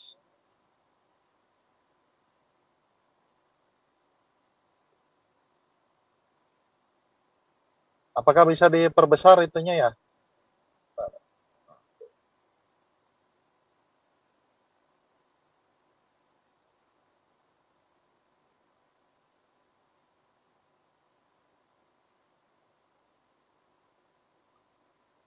Oke, baik. Informasi umum terkait Koperasi Produsen Gunung Luhur Berkah. Koperasi kami berdiri sejak tahun 2016, telah memiliki anggota kurang lebih 208 petani. Kemudian insya Allah akan ada penambahan anggota sebanyak 431 petani dengan luas area lahan yang kami manfaatkan yaitu seluas 1.200 hektar. Konsen kegiatan usaha koperasi kami yaitu di perkebunan dan pertanian. Untuk bidang perkebunan sendiri yaitu budidaya kopi yang telah kami laksanakan dengan rata-rata menggunakan lahan perum perhutani, sehingga kami sebenarnya turut andil dalam melaksanakan kegiatan konservasi lingkungan, dan ini menjadi pembeda kami dalam usaha budidaya kopi. Bukan hanya untuk membantu ekonomi bagi para petani kecil, dan juga turut andil dalam konservasi lingkungan di lahan perhutani yang gundul. Budidaya kopi yang kami lakukan dari mulai pembenihan sampai dengan pasca panen, jadi dari hulu sampai dengan hilir. Peran wanita sangat dilibatkan dalam budidaya kopi yang kami jalani sekitar 70% pekerja di koperasi ini merupakan petani. Oke, next. Kemudian ini visi dan misi koperasi kami. Koperasi mempunyai visi menghasilkan komoditas pertanian dan perkebunan yang berdaya saing internasional, serta koperasi sebagai lokomotif penggerak ekonomi kerakyatan berbasis lingkungan, sosial, dan budaya, sehingga terciptanya kesejahteraan bagi masyarakat. Kemudian koperasi mempunyai misi mewujudkan lapangan kerja berbasis padat karya, menciptakan lapangan kerja berbasis lingkungan, sosial, dan budaya, menciptakan kolaborasi bisnis dengan mitra-mitra pelanggan lokal dan internasional yang berkelanjutan. Kemudian memperkuat SDM di bidang IT, bahasa, dan pemasaran. Kemudian menciptakan tata kelola koperasi yang profesional, transparan, dan akuntabel. Oke, next. Ini struktur organisasi, bisa dilihat. Untuk ketua saya sendiri, kemudian sekretaris Anastiana, bendahara Rinawan Bukhari. Susunan pengawas, Ketua Dr. Anda Nenden Setiawati MSI, dan anggota bisa dilihat. Kemudian legalitas koperasi produsen Gunung Luhur Berkah, ini bisa dilihat juga. Kemudian alhamdulillah kita sudah memiliki beberapa legalitas pendukung kegiatan usaha. Di antaranya koperasi kami telah memiliki legal izin ekspor, eksportir terdaftar kopi dari Kementerian Perdagangan. Kemudian kita sudah mempunyai legal koperasi selaku pengelola gudang dalam sistem resi gudang untuk komoditas kopi atau gabah beras dari Bapepti. Kemudian kita mempunyai izin pengolahan jasa pergundangan lainnya. Oke, kemudian di samping itu kita telah memiliki koperasi produsen Gunung Luhur Berkah ini gudangnya telah memiliki izin tempat karantina dari Balai Karantina Tanjung Priuk, yang mana sebagaimana komoditas yang akan kita ekspor, kopi ini bisa dikarantina di gudang kami karena gudang kami telah memiliki izin sebagai gudang karantina. Kemudian kita telah memiliki sertifikat sanitari SPBB atau PSAT dari OKPBD Provinsi Jabar. Kemudian produk kita juga telah memiliki HACCP, yang mana sebagai syarat produk tersebut bisa dikirim ke luar negeri.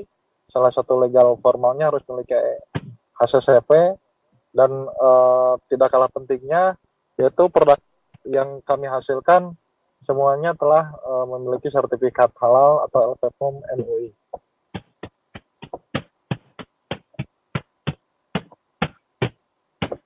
Oke, next.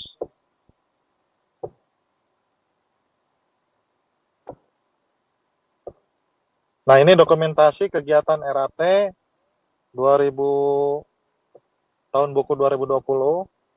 Oke, next. Nah, kegiatan usaha koperasi ini diantaranya satu di bidang usaha pembenihan. Karena kami di perkebunan ini kegiatan usahanya meliputi dari hulu sampai hilir, dari mulai pembenihan, penangkaran benih, sampai dengan budidaya kopinya. Oke, next. Nah, ini dokumentasi kegiatan usaha budidaya yang dilaksanakan oleh Koperasi Produsen Gunung Luhur Berkah dalam memfasilitasi petani kopi. Oke, next. Nah, bidang usaha lainnya yaitu processing atau pasca panen pengolahan kopi untuk menjadi bahan setengah jadi atau bahan siap konsumsi. Oke. Nah, kemudian produk atau komoditas yang kami hasilkan selama ini alhamdulillah telah kami ekspor ke beberapa negara, diantaranya ke Korea Selatan, Taiwan, Australia, dan terakhir kemarin ke Arab Saudi. Koperasi kami ini, Koperasi Produsen Gunung Luhur Berkah, telah mempunyai izin ekspor secara mandiri, jadi kami melaksanakan kegiatan ekspor ini atas nama koperasi. Jadi kita tidak under name, langsung kita terbitkan melalui SDM yang kita miliki. Oke, next.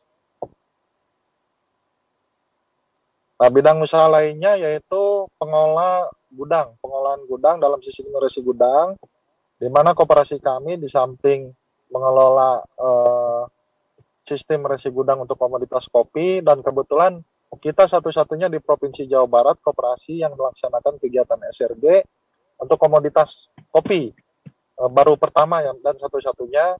Kemudian kita satu-satunya juga mungkin di Pulau Jawa yang mengelola gudang dalam sistem resi gudang 2 komoditas sekaligus. Karena kita memiliki 3 gudang untuk komoditas gabah beras, dan masing-masing gudang tersebut kapasitas 1.000 sampai 1.500 ton. Kemudian untuk komoditas kopi kita memiliki 1 gudang dengan kapasitas 600 ton. Nah, adapun bidang usaha lainnya diantaranya kami melaksanakan jasa trip origin. Karena pada umumnya mitra-mitra kita dari internasional yang datang untuk verifikasi tempat ataupun kebun, kita fasilitasi dengan kegiatan agenda wisata. Nah, kita namakan kegiatan tersebut trip origin, dan kita pernah melaksanakan dengan kedatangan 25 orang asing dari berbagai negara. Kita kemas jadi kegiatan usaha tambahan koperasi itu sendiri. Jadi koperasi sebagai IO untuk pelaksanaan kegiatan wisata tersebut dan terkoneksi dengan kegiatan bisnis kita. Oke, next. Nah, bidang usaha lainnya, ya alhamdulillah bahwa koperasi kami ini dipercaya oleh Bapepti untuk ditunjuk sebagai pendamping kepada beberapa pihak atau badan hukum usaha, baik PT atau koperasi yang hendak ingin menjadi pengelola gudang dalam sistem resi gudang. Jadi koperasi kami menyelenggarakan pelatihan mandiri bagi siapapun, baik PT atau koperasi yang ingin menjadi pengelola gudang dalam sistem resi gudang. Penyelenggaraan kegiatan tersebut kami telah menelurkan atau melatih kurang lebih 3 koperasi, 4 PT, dan semuanya alhamdulillah sekarang sudah menjadi pengelola gudang dalam sistem resi gudang. Ada yang dari Makassar, Konawe, Karawang, kemudian dari Sumedang, Indramayu, dan Majalengka. Oke, next. Nah, ini produk-produk kami. Di samping kami ini menjual produk dalam bentuk mentah, green bean, baik jenis Arabica atau Robusta, kami pun menjual produk olahan. Jadi produk olahan ini yang siap konsumsi, yang selama ini memang baru pemasarannya di pasar lokal. Sementara untuk ekspor, yaitu baru kita bisa merilis dalam bentuk mentah, yaitu green bean. Mudah-mudahan harapan kedepannya kita juga bisa mengirim atau mengekspor produk yang sudah diolah gitu atau siap konsumsi. Oke, next. Nah, koperasi kita memiliki beberapa mitra off-taker.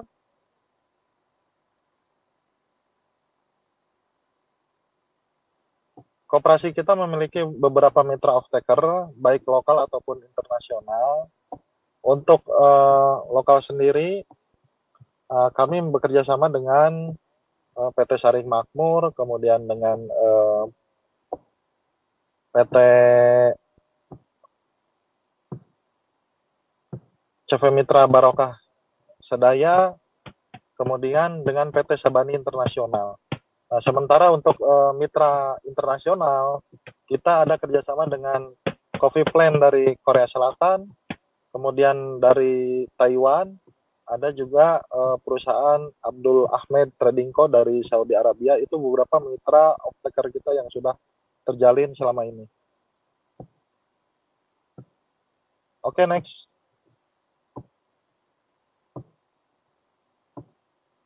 Nah, koperasi kita alhamdulillah telah terkoneksi dengan beberapa mitra pembiayaan atau perbankan, diantaranya dengan Bank BJB yang selama ini konsen membiayai kita dalam pembiayaan gudang dalam sistem resi gudang, kurang lebih dari tahun 2020 sampai dengan sekarang.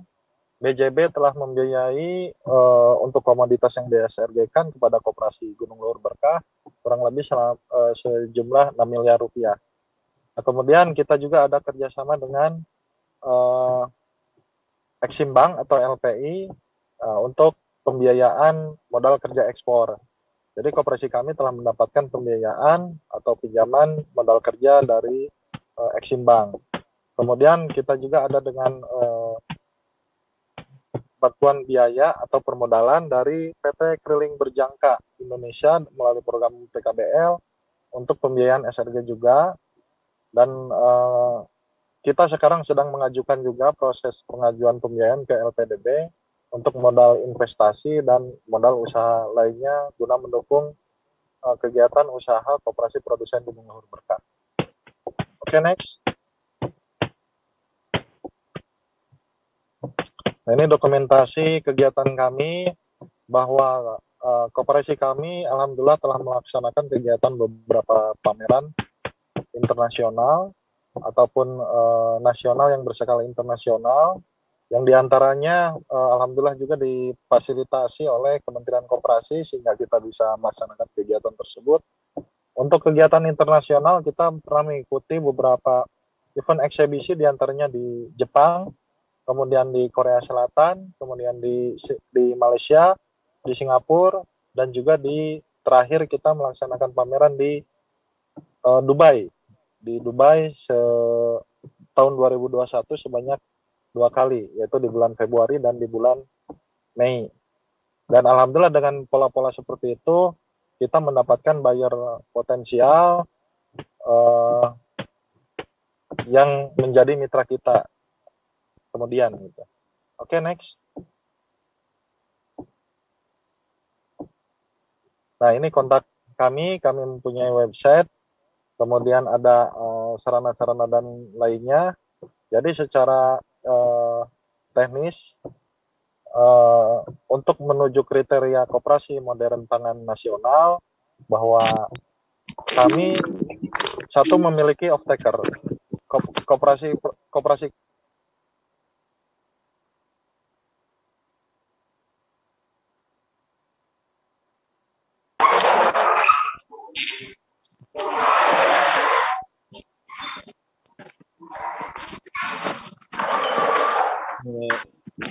Pak Miftahudin, suaranya nggak kedengaran Pak, mohon maaf. Baik, oke, kedengaran Pak, kedengaran. Nah. Oke, baik, saya ulangi. Jadi kesimpulannya, sebagaimana tadi disampaikan dari Kementerian Koperasi bahwa apa yang menjadi kriteria koperasi modern pangan nasional, bahwa koperasi kami ini satu koperasi produsen yang bergerak di sektor real. Komoditas yang dihasilkan yaitu kopi dan gabah beras atau komoditas yang diusahakan. Kemudian kami memiliki off-taker untuk komoditas tersebut baik lokal ataupun internasional yang sudah terjalin.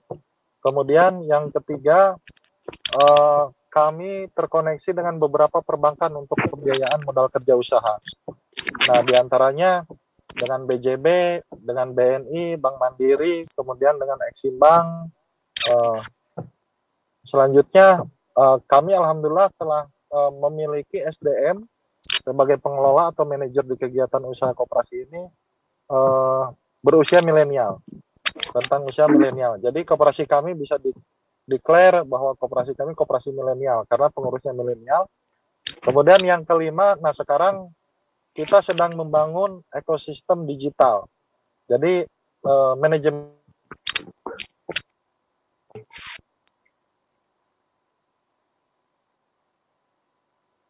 bisnis sama ekosistem usahanya berbasis develop by system, membangun kemitraan dengan beberapa koperasi yang serupa guna suksesnya kegiatan pendataan tersebut. Mungkin itu saja yang perlu kami sampaikan sekilas tentang profil atau kegiatan usaha yang telah dilaksanakan dan capaian-capaian oleh Koperasi Produsen Gunung Luhur Berkah. Demikian Mas Irgi, terima kasih. Baik, terima kasih banyak Pak Miftahudin atas apa yang sudah disampaikan mengenai koperasi dari Gunung Luhur Berkah. ya Koperasi Produsen Gunung Luhur Berkah. Dan setelah tadi kita mendengarkan paparan dari ketiga pembicara kita, khususnya dari kedua pembicara kita yaitu Mino Saroyo dan juga Koperasi Produsen Gunung Luhur Berkah. Ini jadi satu gambaran untuk koperasi lainnya apabila bisa mengembangkan koperasinya tersebut untuk bisa besar menjadi koperasi yang dilakukan oleh Mino Saroyo dan juga produsen Gunung Luhur Berkah tadi. Baik, dan saya akan lanjut untuk sesi tanya jawab, di mana memang ini baru ada sedikit yang menyampaikan pertanyaannya lewat kolom chat. Tapi ini saya akan coba bacakan terlebih dahulu. Ini pertanyaan dari... Baik, untuk para peserta kami mohon kesediaannya untuk bisa menyalakan kameranya masing-masing supaya kita bisa melihat satu persatu. Oke, saya akan bacakan untuk pertanyaan ini ditujukan kepada Pak Untung. Pak Untung ini dari Ibu Nini Mazidah, Pemalang. Baik, Kabupaten Pemalang untuk TPI atau tempat pelelangan ikan masih dikelola koperasi yaitu KUD Mino Saroyo Makmur dan KUD Mino Saroyo Sari Mino Saroyo Sari ya Pak ya. Pertanyaannya adalah ini pelayanan TPI ini tentunya tidak semua adalah anggota, dan apakah jika non anggota juga dikenakan potongan yang sama yang salah satu peruntukannya untuk simpanan. Silakan Pak Untung. Terima kasih. Tadi pertanyaan dari Pemalang. Kalau KUD Koperasi Perikanan itu yaitu KUD Misoyosari Pemalang. Ketuanya kebetulan sama-sama di Puskutmina Baruna. Beliau jabatan di Puskutmina Baruna itu sebagai Ketua Badan Pengawas. Kalau saya Sekretaris Puskutmina Baruna Jawa Tengah. Kalau semua hasil tangkapan nelayan yang bukan anggota maupun anggota itu tetap dikenakan biaya administrasi lelang. Kalau nelayan dikenakan 3,5%, bakul 2%, sama. Di situ di dalamnya ada, karena di dalam 3,5% itu kan ada simpanan hak beliau yang menjual hasil tangkapannya ke tempat pelelangan ikan. Maka kami anjurkan kepada, karena di Cilacap sendiri juga banyak nelayan-nelayan yang dari Pantura, dari Pekalongan, yang alat tangkapnya Pursin, beliau nangkap di selatan Jawa. Kalau masuk di Cilacap ke TPI yang dikelola oleh KUD Mino Saroyo juga kami kenakan 3,5% yang tadi kami sebutkan adalah biaya administrasi lelang. Dan beliau akan mendapatkan haknya sesuai dengan keperuntukan yang mereka hasil tangkapannya dijual di TPI. Begitu Pak narasumber, Pak moderator. Baik, terima kasih banyak Pak untuk jawabannya. Mudah-mudahan terjawab ya Ibu Nini ya. Baik, selanjutnya masih kami menunggu pertanyaan dari para peserta. Silahkan untuk Bapak Ibu yang ingin bertanya kepada para pembicara kita, silahkan langsung masukkan saja pertanyaannya dan diketik di kolom chat. Oke, ini kelihatan ada yang beberapa masuk. Oke, ini tidak disebutkan pertanyaannya itu untuk siapa, tapi silahkan saja kalau Ibu Devi, Pak Miftahudin atau Pak Untung mau menjawab. Ini ada pertanyaan, koperasi kami ini masih baru, tapi untuk mendapatkan dana pinjaman, dana bergulir, LPDP yang syarat-syarat minimal 2 kali RAT, bagaimana solusinya? Silakan Bu Devi, ini kelihatannya lebih cocok kepada Bu Devi. Silakan Bu Devi. Baik, Mas Irgi, ini ada pertanyaan dari Palu terkait dengan LPDP. Memang mohon maaf, kami dari Kementerian Koperasi dan UKM, karena LPDP itu sifatnya dia independen, tidak bisa diintervensi oleh kami. Mereka pun juga punya persyaratan teknis. Kalau pembinanya kita, tapi kalau secara keseluruhan persyaratannya memang mereka independen, tidak bisa diganggu-gugat, tidak bisa diintervensi oleh kami juga gitu loh. Misalnya ada koperasi mengajukan ke LPDP, terus kami diminta untuk Kalau mau monitor iya, tapi kalau untuk supaya ayolah ini diluluskan itu kayaknya nggak mungkin. Karena mereka udah independen dan itu persyaratan mutlak dari mereka. Kenapa mereka mempersyaratkan dua kali RAT, berarti 2 kali sudah berjalan koperasi tersebut selama 2 tahun, biar ketahuan kinerjanya seperti apa. Mungkin itu Mas Irgi yang bisa saya sampaikan. Solusinya ya harus bersabar dan tunjukkan kinerjanya yang baik, bahwa selama 2 tahun itu LPDB bisa melihat kalau mereka layak untuk dibantu. Mungkin itu Mas Irgi. Baik, Bu Devi, terima kasih banyak. Mudah-mudahan teman-teman dari Palu tadi jawabannya bisa terjawab.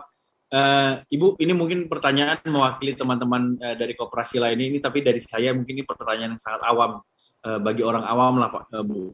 Bu, tadi kan bicara mengenai bagaimana mungkin Ibu tadi sudah memberikan gambaran tuh bagaimana si koperasi modern dan lain sebagainya. Nah, apakah koperasi yang bisa dikategorikan jadi koperasi koperasi modern itu bisa dikategorikan sebagai koperasi atau korporasi, Bu? Jadi koperasi modern itu memang sudah bisa dikategorikan menjadi korporasi. Tidak semua koperasi modern itu bisa dikatakan korporasi. Nah, korporasi itu terutama di sektor real, jadi dia harus dari hulu ke hilir. Kalau dia koperasi, salah satu cara untuk menjadikan dia koperasi modern adalah melalui korporasi tadi. Salah satu cara ada, berarti tidak semua koperasi modern itu adalah korporasi. Tapi kalau korporasi, petani dan nelayan melalui model koperasi, insya Allah menjadi koperasi modern. Oke, baik. Jadi seperti itu tahapannya, Bu ya? Iya, ini ada bantuan dari Pak Bagus nih ya, terutama kebetulan Pak Bagus ini pernah menjadi salah satu badan pengawas di LPDB, menyatakan bahwa sekarang tidak harus 2 kali RAT tapi 1 tahun RAT, berarti 1 tahun kinerjanya bisa dinilai oleh LPDB. Oke, sesuai dengan Permenkop nomor 4 tahun 2020. Baru berarti. Baik. Terima kasih banyak Bu Devi. Baik, saya kembalikan lagi kepada para partisipan atau para peserta. Apabila ada yang ingin ditanyakan, silakan kepada para pembicara, Ibu Devi, Pak Untung, dan Pak Miftahuddin. Baik, ini mungkin saya sedikit bacakan. Ada Haryono kasih fasilitas pembiayaan di Feridakop Halbar. Pertanyaan buat Pak Miftahuddin.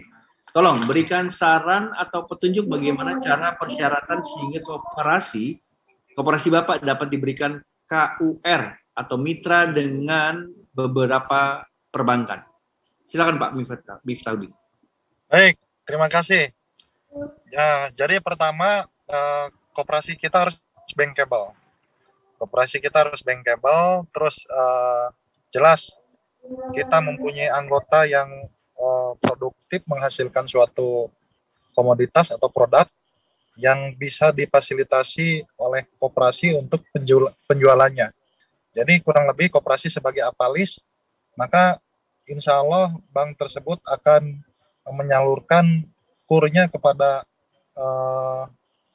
anggota-anggota koperasi melalui kita. Jadi koperasi sebagai apalis. Jadi syarat mutlaknya ya tentu tadi ekosistem kegiatan usaha koperasi ini sudah jalan. Dilihat dari neraca transaksinya, kemudian dipandang bankable, kemudian kita mempunyai anggota yang produktif, maka dari itu insya Allah tidak akan susah. Malah pada akhirnya banyak beberapa perbankan yang berebut menawarkan untuk menyalurkan KUR. Nah, kita telah koperasi kita sebagai apalis beberapa petani kopi untuk penyaluran KUR dari BNI sama BJB. Kemudian sama dari Exim Bank juga. Jadi udah 3 bank yang menyalurkan KUR-nya kepada petani-petani di bawah naungan koperasi kami. Mungkin itu aja, Pak. Baik, Pak Miftahuddin. Dan saya akan beralih lagi sekarang ini kepada Pak Untung. Pak Untung, ada pertanyaan Ini Pak Untung, bagaimana dengan Koperasi Perikanan di Jawa Tengah? Apakah sudah kembali menjadi penyelenggara pelelangan ikan? Kalau belum, tolong ditindaklanjuti. Ini sesuai PP 7 tahun 2021, saya sangat berharap dengan Puskut Mina Baruna. Ini kayaknya boleh Pak, silakan dijawab. Ya. Terima kasih, moderator. Jadi memang untuk di Jawa Tengah, koperasi yang dikelola oleh KUD, Cilacap, Pemalang, dan untuk yang lain dikelola oleh UPT langsung. Tapi di Pemalang juga itu masih ada intervensi dari UPT di dalam tempat pengelolaan tempat pelelangan ikan. Kalau KUD Minosoroyo sudah 100% mutlak dikelola oleh KUD Minosoroyo dan Pemkab Kabupaten tidak memungut retribusi serupiah pun atau 0%. Intinya itu. Maka kami berharap dengan adanya PP nomor 7 tahun 2021 untuk tempat pelelangan ikan itu secara nasional bisa diserahkan kepada koperasi. Namun kami berharap kepada rekan-rekan koperasi secara nasional di dalam mengelola nanti andai kata terwujud, di dalam mengelola tempat pelelangan ikan ini betul-betul digarap secara yang baik dan bagus agar kepercayaan koperasi ini mendapat kepercayaan dari anggotanya dan dari pemerintah kabupaten atau pemerintah pusat.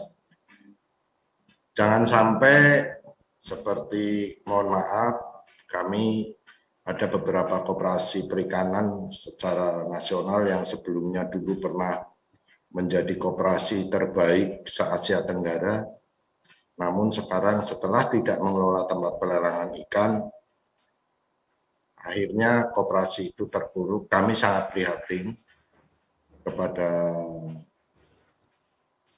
terhadap koperasi yang tidak mengelola tempat pelelangan ikan akan menjadi terpuruk. Yang kami harapkan seperti PP nomor 7 tahun 2001 ini segera diimplementasikan, segera diberikan kewenangan, kepercayaan terhadap koperasi untuk mengelola tempat pelelangan ikan. Insya Allah kalau koperasi sudah diberi kepercayaan oleh pemerintah di dalam mengelola tempat pelelangan ikan, itu saya meyakini bahwa koperasi tersebut akan maju dan bisa lebih baik dari yang sebelumnya. Itu dari kami seperti itu, agar semua teman-teman pengurus koperasi, kami berharap PP nomor 7 tahun 2001 segera diimplementasikan. Sementara itu dari pertanyaan lagi nggak? Silakan, saya kembalikan kepada moderator. Terima kasih banyak kepada Pak Untung untuk jawabannya dan untuk para penanya terima kasih banyak untuk semua pertanyaan yang tadi sudah dicantumkan di kolom chat dan terima kasih banyak sekali lagi untuk seluruh pembicara yang telah meluangkan waktunya di hari Minggu ini, di hari kedua dari Koperasi Virtual Expo 2021 untuk memberikan paparannya. Terima kasih banyak kepada Pak Untung, Pak Miftahudin dan juga Ibu Devi. Terima kasih banyak sekali lagi. Dan karena waktu jualah yang memang membatasi kita, maka webinar ini harus kami tutup. Dan terima kasih banyak sekali lagi untuk kesempatannya kali ini. Dan kita akan masuk ke break sesaat lagi dan kami akan mengundang kepada para peserta untuk terus berpartisipasi di acara kami ini. Dan kami akan hadir lagi kepada Anda jam 1 siang nanti untuk live shopping. Baik, untuk itu para hadirin, terima kasih banyak sekali. Saya Irgi, wabillahi taufik wal hidayah. Wassalamualaikum warahmatullahi wabarakatuh. Semangat, semangat.